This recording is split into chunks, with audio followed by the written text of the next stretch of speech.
Bonjour et bienvenue. Je m'appelle Didier Buzenhardt, chef de produit du logiciel. Aujourd'hui, je vous informe sur la signature numérique. La signature numérique est intégrée dans le DMS et peut être utilisée par les utilisateurs enregistrés avec les trois propriétés. Je vais maintenant vous montrer notre signature numérique à l'aide d'un exemple d'un prospect M&A à qui nous donnons accès à la data room numérique d'une entreprise à vendre.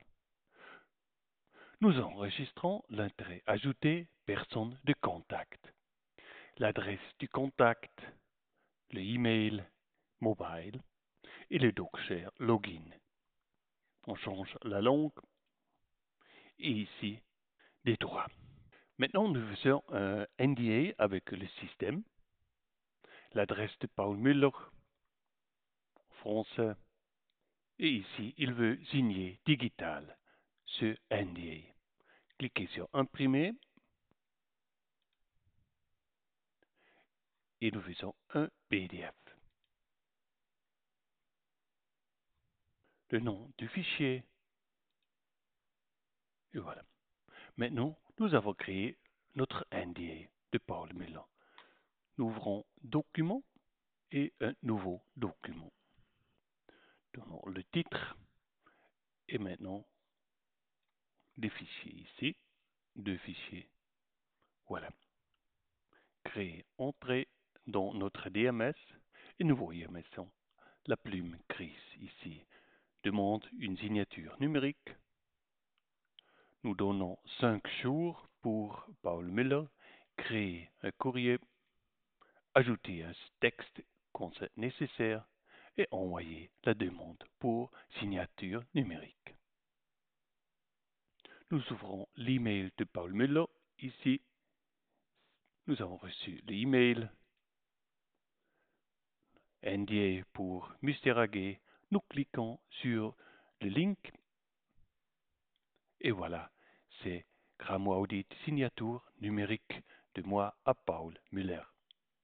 On a besoin d'un MTAN. On reçoit maintenant le MTAN ici.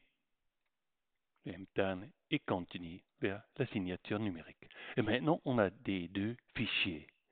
NDA de Paul Müller et Factsheet de Mystère AG. On doit signer. Non, on ne peut pas. On doit d'abord vérifier notre NDA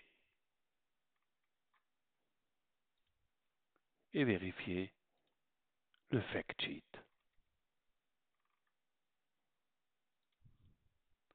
On doit accepter conditions générales et signer le document. Maintenant, c'est signé. Nous changeons sur notre logiciel Gramaudit et sur Paul Müller. Maintenant, on voit au document, c'est maintenant vert, c'est signé. Alors, on voit les deux documents qui sont signés. Ici, on clique sur la plume, ouvrir, et vous avez le QR code de signature numérique. En dessous, le système montre protocole email. La première email, ici, et la deuxième, ce que la digital signature pour NDA et Factsheet. Et aussi, on a le document, ces deux documents qui sont signés numériques.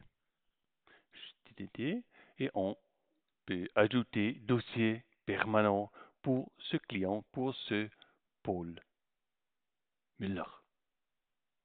Enregistrer. Maintenant, vous pouvez envoyer le DocShare login à Paul Müller. Maintenant, il a accès sur le Digital Data Room pour des rapports, contrats et corporate governance pour notre M&A prospect. Paul Müller, maintenant, il a reçu son login au Digital Data Room. Chaque fois au DMS que vous voyez la plume grise, vous pouvez créer une signature numérique. Ici pour Paul Müller et aussi pour moi. Pour tous les contacts derrière votre client. La digital signature est aussi intéressant aux clôtures de l'exercice et dans la révision. Dans la révision, par exemple, pour déclaration d'intégralité ou management letter. Veuillez noter qu'une signature numérique n'est pas une signature notariée. La signature numérique présentée ici est transparente et facile à comprendre des deux côtés. La déclaration est enregistrée dans le DMS et les documents signés numériquement ne peuvent plus être supprimés du DMS ou modifiés. Consultez les manuels pour plus d'informations. Merci pour votre temps et nous vous souhaitons plein succès.